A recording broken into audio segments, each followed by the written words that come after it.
so angry and hurtful and hateful.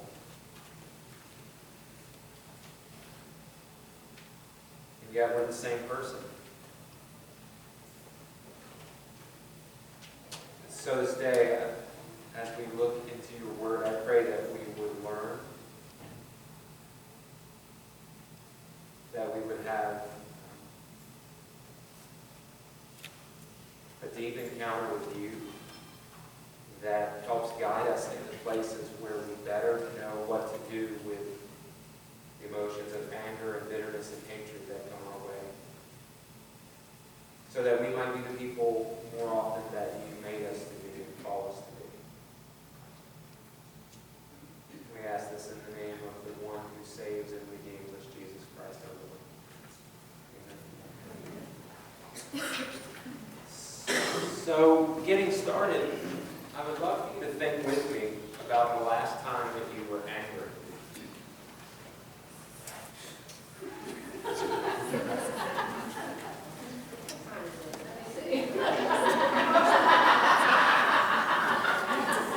For some of you, it might take you a while because you have been angry in a while. But for some others of you, you might not be able to remember the last time you weren't angry. There's just this low-lying level of dissatisfaction with your life, and almost at any point, if someone rubs you the wrong way or says the wrong thing or something doesn't happen the way you want, you're just ready to explode. And so for you, it'll be a lot easier to come up with the answer to this question than for others. But really what I want you to do is I want you to begin to think about when the last time was that you were angry. And I want you to think about what it was that caused you to be angry. What was it that got you so bent out of shape that you said or did something that, if given the chance, you probably wouldn't have said or done it? If given a chance for a do-over, maybe you would have done something differently. What was it that created such anger in you? And then lastly, how did you respond when you were? There's a lot of different ways to respond when we get angry, right? Lots of different ways. For some of us, we stuff it, right? We're not sure exactly what to do with it. And we don't feel safe any other way than just suppressing it. Just pushing it down, pushing it down, pushing it down until we get to some place where there's an explosion somewhere down the road. Because you can only push something down for so long before it begins to take a toll on your mind and your body. And eventually it just comes out. But most of the time we like it not to come out, so we just stuff it. Some of us, though, spew it. We don't mind it, and we're certainly not stuffers. We put it over onto other people, because by and large, nothing's ever really our fault. It's always somebody else who's messing up our perfect little world, and we need to let them know that. And so we oftentimes do. Some of us spew it, and we're just ready and willing at any turn to let people know. But I wonder if, as you were thinking about your own anger and the last time actually that you were and your response to it, I wonder if there was some other response to it. Maybe you stuff it, maybe you spew it, maybe there's something else that you do. What I want you to do as you're thinking about your response to when it is that you are angry, what I want you to begin to think about is, this is how I dealt with it and or deal with it. Is this the way I think is good? Is this a good way to handle? Is it a healthy way? Is it a redemptive way? And if the answer to that question is yes, then you need to know that anger is a very healthy emotion to express and to feel. It's not that we don't ever want to feel angry. There are certain things in life we should be angry about. We'll talk more about that in just a minute. Anger is not bad. What is bad is sometimes the way we deal with our anger. What it does to us, what it does to others. But if you're thinking about the last time that you were angry, you were unhappy with your response to anger, then today's for you. Because I'm going to walk with you through a very And we're going to talk about some principles that might be helpful for you when dealing with this very real issue of anger.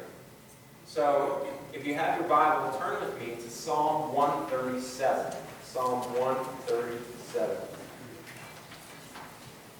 If you've not been with us, we've been in a series called The Songs We Sing, and every week we've been looking at a particular state of being or emotion that we feel. One week it was when we were happy. How do we express ourselves and connect to God when things are going well? The next week was when we're sad, when things aren't going well, when we feel depressed and put down and wish that we had a different life. How do we connect with God? How do we connect with God when we have doubts? When we're not even sure that the God we're connecting to exists, or if that God exists, that there's any real reason to connect with that God. How do we connect with God when we're afraid? When everything within us wants to shut down or to turn away and run, how do we connect with God? And we've been looking at how we do that. And we've been going through different psalms and learning, I hope, from each of the psalmists some principles, some things that would be valuable for us in doing so. Well, this week, I thought it would be important for us to hit this emotional state of anger and to look at how do we actually connect to God when we're angry. Because when I'm angry, it's not necessarily that place where I'm most looking to connect with God, right? It's probably the state or emotion where I feel most disconnected from God. Because more often than not, the things that I'm angry about aren't necessarily injustices, although there are those. And more often than not, if I were to look at my anger, it's because I didn't get my own way, because things didn't work out the way I wanted them to, for some lesser reason. And so when I think about being angry and my responses in those places, it doesn't often lead me to a place of deep connection to God. It oftentimes leads me away from deep connection. And so there are several psalms. In fact, in the scriptures there are 18 psalms called imprecatory psalms. You guys know what imprecatory psalms are? They are psalms of curses. Okay? 18 of them, believe it or not, where people are so angry that they're asking God to bring really all sorts of things to the people who have harmed them or harmed the people that they love. There actually are 18 of these kinds of psalms. And I thought today that I could read through a few of them. If you've been with us, you will know that each week I'm trying to use like a particular song, like modern day sort of genre to connect to particular emotions and feelings. And I was trying to think through what would go well with angry music. What do you guys think would go well with anger? Rap might perhaps go well. Metal would go well. Yeah, I thought metal would go really well with anger. In fact, a certain category of metal that many of you may not be familiar with, some of you might, called death thrash metal. This is like over-the-top metal angry, okay? Now, I'm almost convinced that across the United States and even the globe, that this might be the only place where you hear death thrash metal connected to the Psalms or in some act of worship. But we're going to use some death thrash metal. Now, I was scared by many of the songs I listened to with the lyrics. So I decided not to use lyrics. But as I read to you, I have 4 imprecatory songs that I'm going to read to you, and they're going to come up on the screen, and you'll see them. I'm going to ask Dave in the back to just give me some background music, because when you hear these words, this is kind of the music that would go with it. So, Dave? So, this would be Psalm 58, verses 6 through 8. If I had courage, I'd read it like they sing this music. But I'm lacking a little bit of courage today. So, oh God, shatter their teeth and their mouths. Smash the jaws of these lions, O Lord. May they disappear like water in the thirsty ground. May they be like snails that dissolve into slime. Like a stillborn child who will never see the sun. That's angry, right? All right, let's pause there. That's Psalm 58. That's one. Let's hear another. This is Psalm 59. Let's cue a different form. It may all sound the same to you. Psalm 59:13. Destroy them in your anger. Wipe them out completely. Then the whole world will know that God reigns in Israel. All right, let's pause there. Now, the psalmist is asking for absolute total destruction so that everybody else can know how good their God is. Does that seem odd to anybody other than me? This is an angry, angry person. Now, in each of these imprecatory psalms, this is not just because they didn't get their way.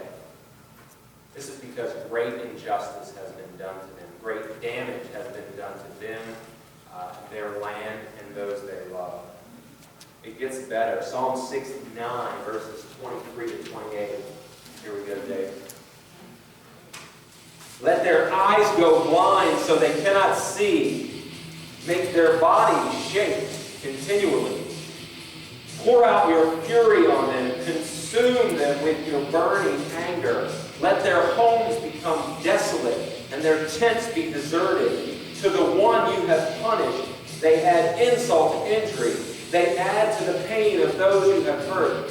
Pile their sins up high and don't let them go free. Erase their names from the book of life. Don't let them be counted among the righteous.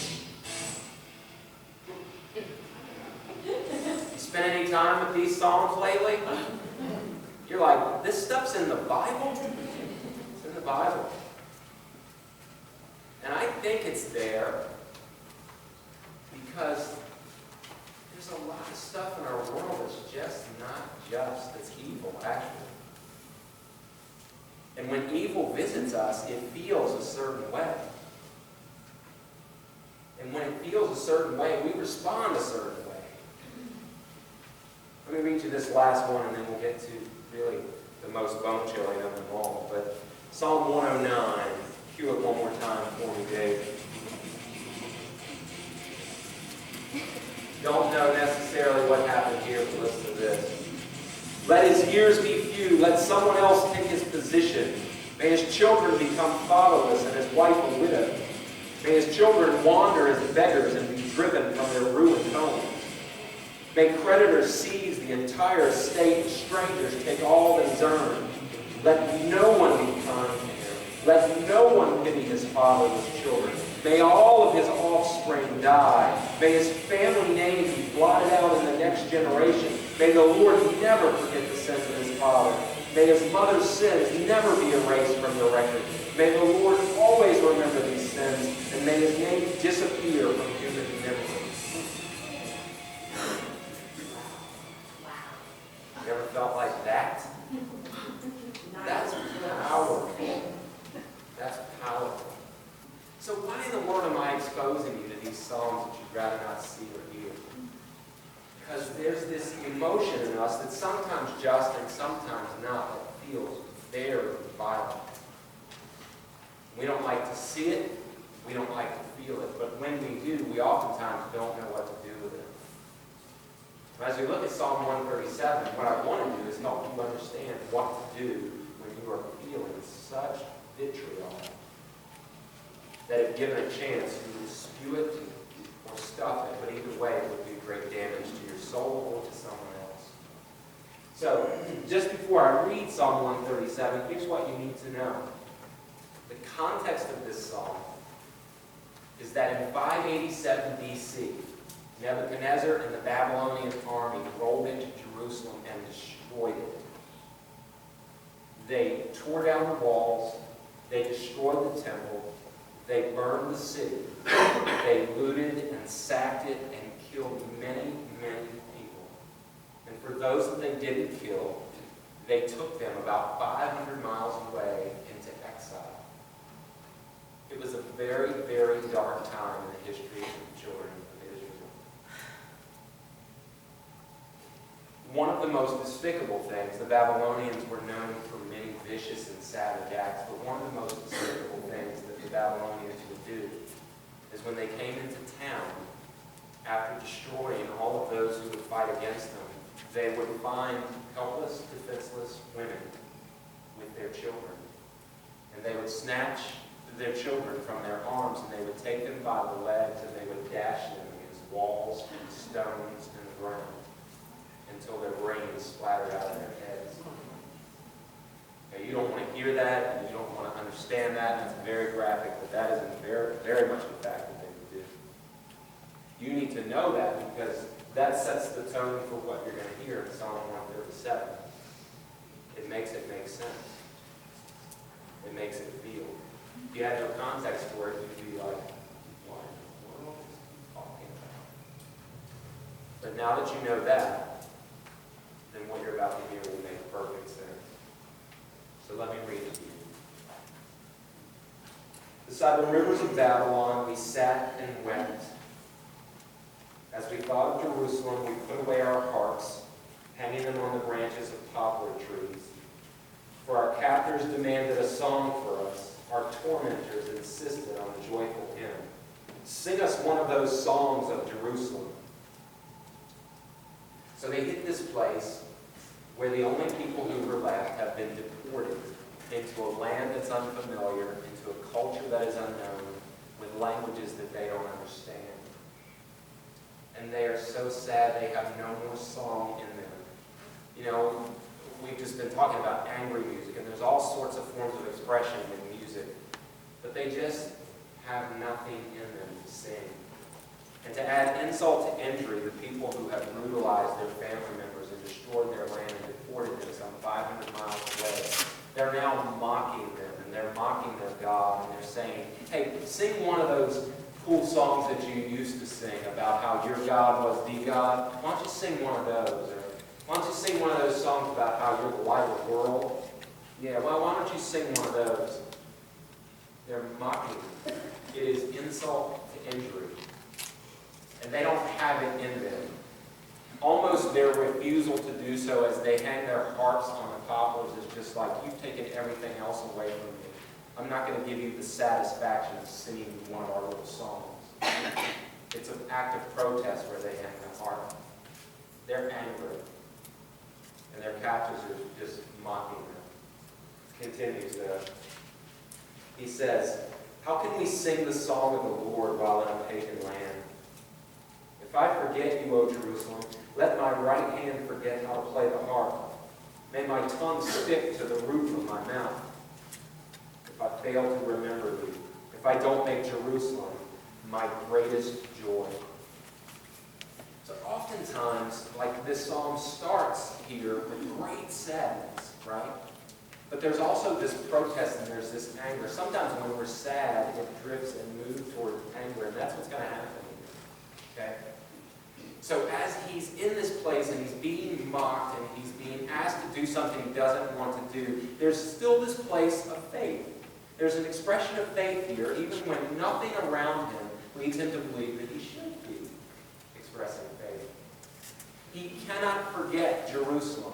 Jerusalem was symbolic for him of the place that God resided. There, the temple, where was central to the city and central to their worship, has been destroyed. But just because it had been destroyed, this psalmist doesn't believe that God had been destroyed, nor his reason to believe in that God. He's not going to sing a song. He's going to protest by hanging the harp. But he says, if ever I forget this God, may my ability to sing songs cease to exist. May my tongue stick to the roof of my mouth. May my right hand not even be able to play. There is some expression of faith that is beginning to happen. But what is sad now ramps into anger. Verses 7, 8, and 9. O Lord, remember what the Edomites did on the day of the armies of Babylon capturing Jerusalem. Destroy it, they yell. Level it to the ground. O Babylon, you will be destroyed. Happy is the one who pays you back for what you have done to us. Happy is the one who takes your babies and smashes them against the rocks. I want to read to you a passage that comes from the book of Obadiah. Some of you don't even know that there's a passage in Obadiah. There's even another book. blink, you miss it because it's only a page.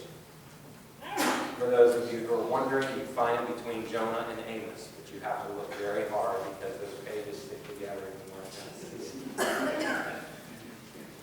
But I want to address the Edomites before I address the Babylonians, because the Edomites, which he addresses in verse 7, I believe, were relatives of theirs.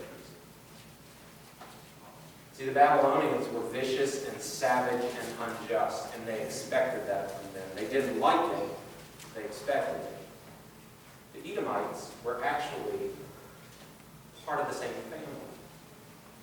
Jacob and Esau were brothers, we remember, right? Edomites are descendants of Esau. And while there was that family split, there was still some level of expectation that the Edomites, at least if they didn't help them, that they wouldn't contribute to their family. But the Edomites mocked them, they cheered the Babylonians, and they even joined in with the Babylonians to make their destruction complete. And this is why in Obadiah there is this prophecy against the Edomites for what they did here, being recounted in Psalm 127. So beginning in verse 11, I'll just read a few verses. When they were invaded, you stood aloof, refusing to help them. Foreign invaders carried off their wealth. They cast their lots to divide up Jerusalem. But you acted like one of Israel's enemies. You should not have gloated when they exiled your relatives to distant lands. You should not have rejoiced when the people of Judah suffered such misfortune. You should not have spoken arrogantly in that terrible time of trouble. You should not have plundered the land of Israel when they were suffering such calamity. You should not have gloated over their destruction when they were suffering such calamity. You should not have seized their wealth when they were suffering such calamity. You should not have stood at the crossroads, killing those who tried to escape. You should not have captured the survivors and handed them over in their terrible time of trouble. You get a feeling for what was going on here with the Edomites?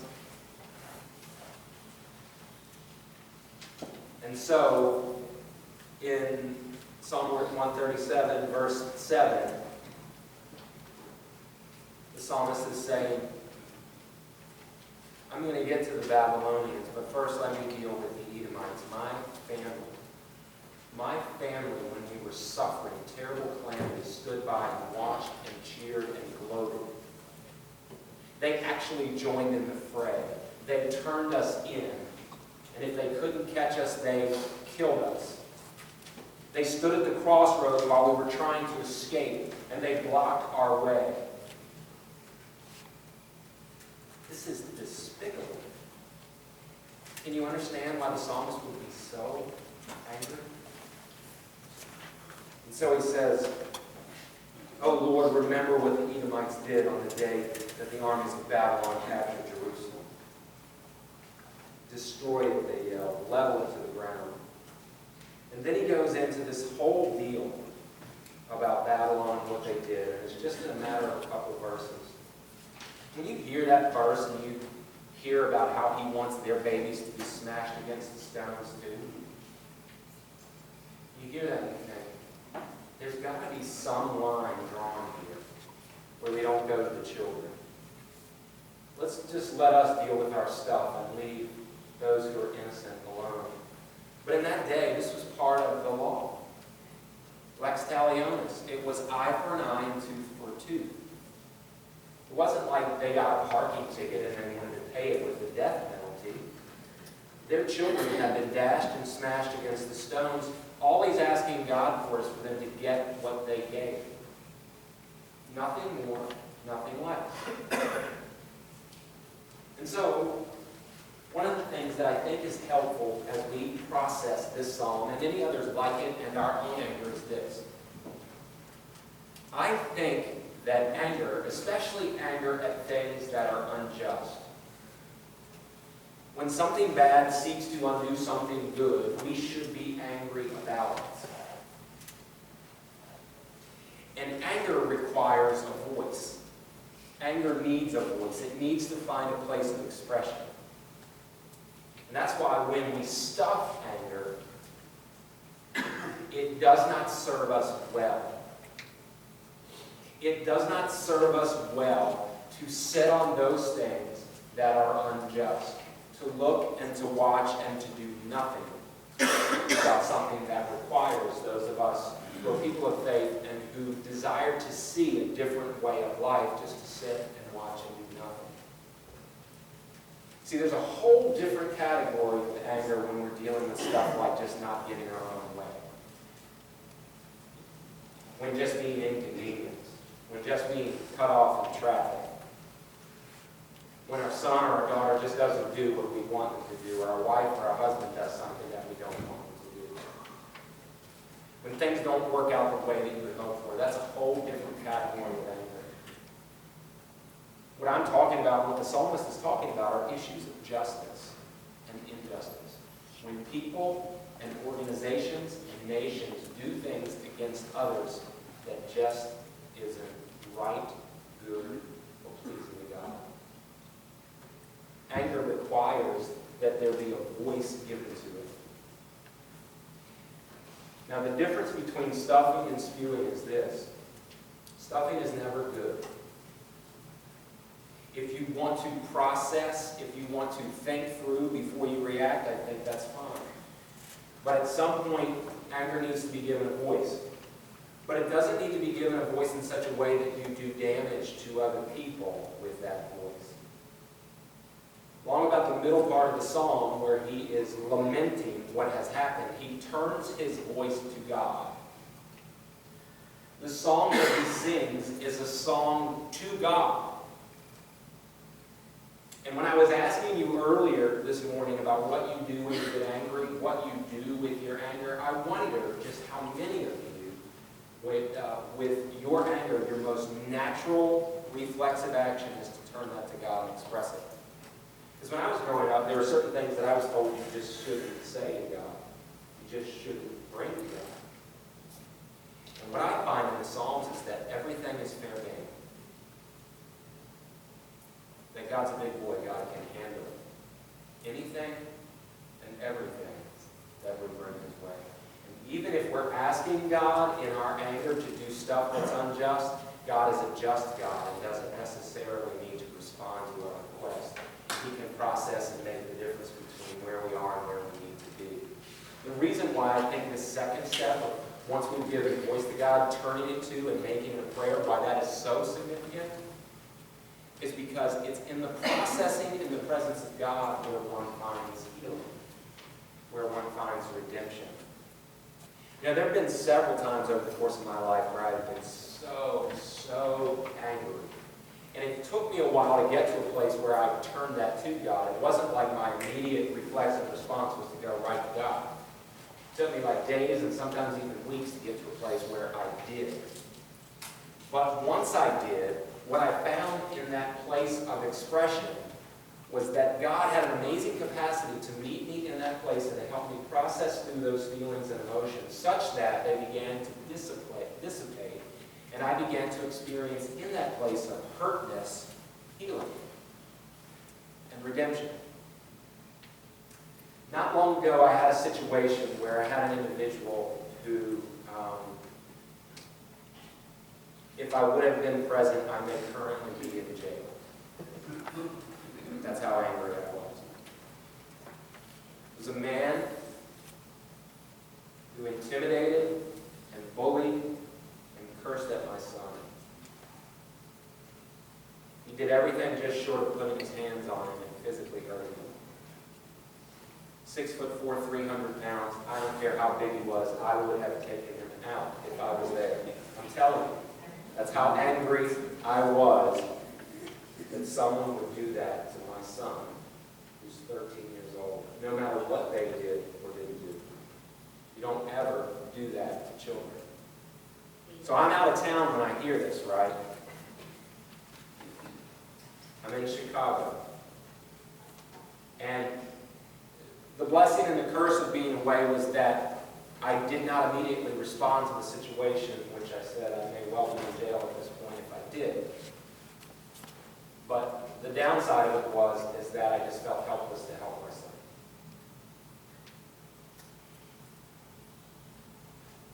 And I just, for 2 days, until it was time for my return to come home, I just sat with such sadness and such anger and such helplessness. And I didn't know what to do with it. Fortunately, there were some people that I was able to process that with and who helped me to pray when I did not want to pray. When all I wanted to do was seek revenge. When all I wanted was to dash the baby against the stone. And in the process of their praying for me and with me, and then eventually me being able to pray myself, by the time I got back, I was able to sit down with this man and to look him in the eye and to tell him what I thought, but in such a way that there was redemption in the exchange. When I sat with him, I was calmer, but there was still some part of me that was undone by the whole thing. And I said to, I won't go into all of the things that I said to him, but one of the things that I said to him was, number one, if you ever do anything to my son like this again, you will regret it. Number two, I am a man of peace and I'm a man of faith, but you really rocked my world. I was just honest with you. 2 days ago, I don't care how big you are, I would have either died trying or be in jail currently, trying to do to you what I wanted to do to you. But I have prayed about it. I have turned this over to God. I'm having this conversation with him, telling him my process, and saying, this can never happen again. I'm sure there are things that you regret. And in just a moment, you'll get a chance to talk with me about it. But I want you to know these things. And I just processed through all these things. And I said to him, now what you need to know is this. I forgive you for doing that before you even ask for forgiveness. Because I don't need you to get to a place where you ask for that before I grant it, because I realize, as one who has messed up many times, how much I have needed forgiveness for things I wish I had to do over for. And so I want to offer you grace in the place of my anger, in the place of my sadness, and I want to extend that to you, and I want to say to you, if ever you get to a place where you find yourself having regretted or about to make a decision that you would regret again, I hope that you will, and this is just God, I'm just saying, this was just God. I hope that you'll reach out to me, and then we can talk about this before you do something like this or different again. After I said all those things, he totally humbled himself.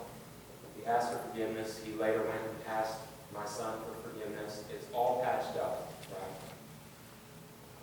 And from that time, his demeanor, the way that he interacts with me now, I don't know that he's a changed man, but I know that something transpired in that interaction that was redemptive. And that will cause him to think about it the next time he faces some situation where he feels out of control with his anger. I say all that to say, that's a situation where I got it right. There's so many where I have not.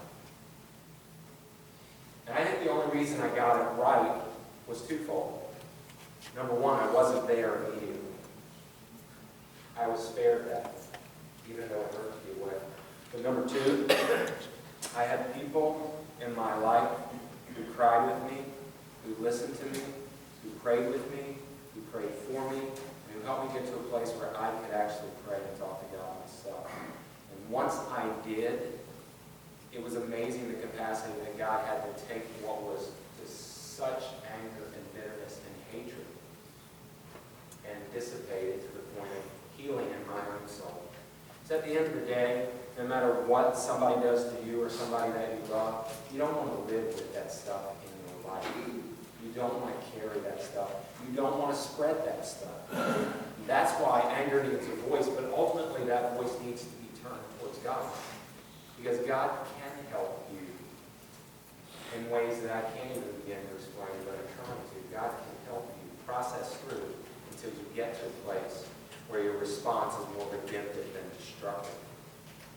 I think so often we're just reactive in our anger. We don't take the time to turn that to the right place, and so therefore we act out of that raw wound. And that never serves us well, does it? It never serves us well. Even when we get a piece of somebody else's flesh, it doesn't feel good. It just doesn't feel good. Eye for eye doesn't feel good. It doesn't feel right. Now, there's some part of us where we think, they deserve this. They need this. I'm going to give this to them. But after we give it to them, it just doesn't feel right. At least not from the perspective of one who is a Christ follower. It just doesn't feel right. It doesn't feel in alignment with the one that I follow. And that's the last thing that I want to say to you. I think anger needs a voice. I think the voice needs to turn to God. I think that time needs to be processed where God interacts with and gives you and helps you get to a place where it's redemptive.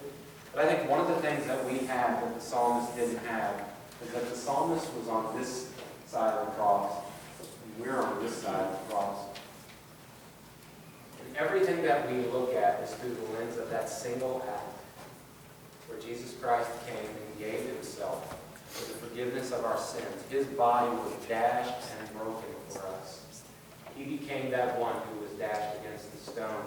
And from the cross of his own death, when he looked down on those who were mocking and tormenting and abusing and killing him, he said to them, what? He said, Father, Father, forgive them. They know not what they do. Let's not forget that Christ displayed anger as well. He did. But here's where it gets processed. I'm just saying he displayed anger in the correct fashion when he saw the sellers in the temple. And how did he do that? He did it in the presence of his Father. Just like God instructed. He took his anger. He moved through this place. He cleared the temple. He prayed to God. He processed that through. This is the ultimate place that we get to, though, as Christ followers. Anger is very real, and it is very personal. But it has no place to reside in us such that it begins to affect and impact and destroy us and all of the relationships we have. Because you can't contain anger. You can't just put it in one little compartment and say, I'm angry at Pete. No, it doesn't work like that. Because then that anger sits in there long enough and I become angry at Mike and Bill, Jim. It's just when you let it have a home in you, it starts in the den, but it moves to the kitchen, then the bedroom, then it takes over your whole house. Yes, there's a place for anger, but that anger needs to have a voice that gets expressed to God. But ultimately, on the other side of the cross, what we find is that those who follow Christ love their enemies and pray for those who persecute them. This is a message that we'd rather not hear when we're angry, but it's a message that we must hear. Lest we dissociate ourselves from the one we follow. I mean, when we call ourselves Christian, what does that mean? But that we're little Christ. That we're followers of the one who sets a tone for the way in which our life is to be redeemed. So if I had come back 6'4", 300 pounds, and tried to take a pound of flesh out of him, I might be dead, I could be in jail, who knows, whatever else. Would that have done anything other than blow the situation up? In all of our situations, whether we stuff or spew, why would we want to blow up a situation and make it any worse? We don't want to, but if we don't respond to it in the right way, that's exactly what we'll do. And then you just have long-standing places of unforgiveness in your heart. Because this person did this to you 6 months ago, 6 years ago, a lifetime ago. So I have all these wars, people fighting all these wars, the things that were done years and years ago. Most of the people can't even remember the history that way. That's why our families are the way they are, right? So divided and fractured. Because rather than offer them what the Christ offers us, we offer them a pound of flesh, an eye for an eye. Jesus says, I have a better way. Why don't you try it?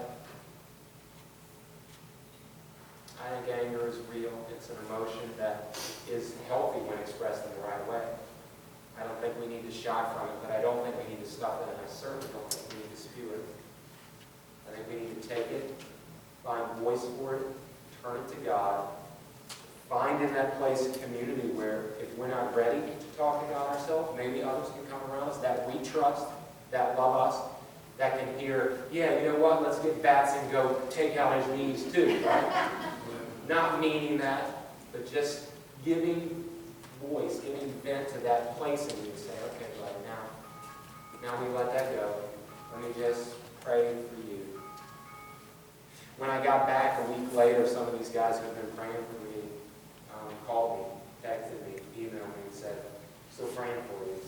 How's it going? How are you doing?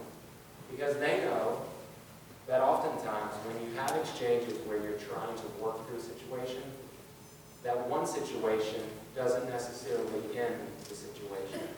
The one exchange may lead to a second and a third. It might take 10 or 12 or 15 or 20. It might take a week, a month, a year. So they're in it for the long haul. They said, anytime you want to talk, anytime you're struggling, anytime you are suffering, you let me know. I'm there with you. I'm there for you. That's the value of community. That's the value of understanding a way that we're called to, but not being able and sometimes even willing to walk that way.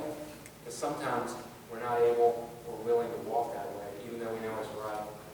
So until we can get to that place where we choose that, we just honestly say, you know what?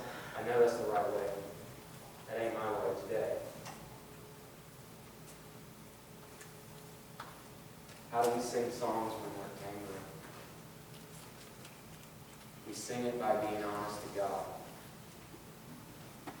I think anything and everything's fair game. You cannot hear those 5 psalms that I read to you and not believe that. If that stuff is still in the scriptures, then that says to me we can give voice to our deepest, darkest feelings. And as we do, there is something that God does supernaturally to help us process where we find healing and redemption and a different response. Because a different response is required of us, other than spewing and other than stuffing. And I think this is the best possible response when we're dealing with our anger. Amen? So let's think about that last time that we were angry. Let's think about how we handled it. And if we didn't handle it in a way that maybe we're familiar with now, let's think about what we can learn and how we can deal differently. Because you're going to be angry again. I'm telling you.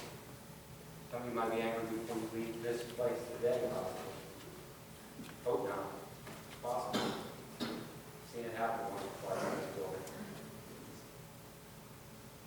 How are you going to deal with it? There has to be an intention and a plan and a willingness to move in a different direction. Because the direction that many of us are heading with our anger is self-destructive. It's not redemptive. It doesn't mirror Christ in any way. It's not helpful for you. It's not helpful for your family. It's not helpful for the body of Christ. Call me crazy, but there's just this dream I had that one day God's people would actually look more like the one they follow than like the surrounding culture. And this is one of the greatest places to model that. When you're so angry, how you deal with that. I hope today you have some new insight and maybe a different way that you can think about dealing with the next time he visits you. Let's pray.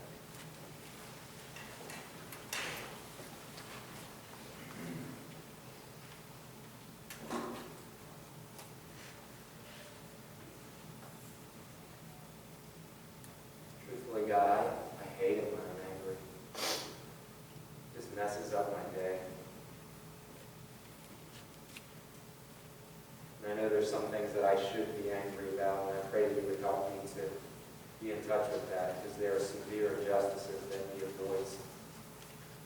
There are people who are abused and taken advantage of, marginalized every day. If not for your people, where will a voice come from? So I pray that you would help me to become angry about the right things. Or for the things that I am angry about that has nothing to do with that. I pray that you would teach me how to better deal with my anger and teach us in kind to do the same. I thank you that you give us songs to sing in every state of being. And I pray that we would learn to sing those in ways that bring about redemption, not only in our own lives, but of the larger culture and world. And I pray this in the name of the one who offered forgiveness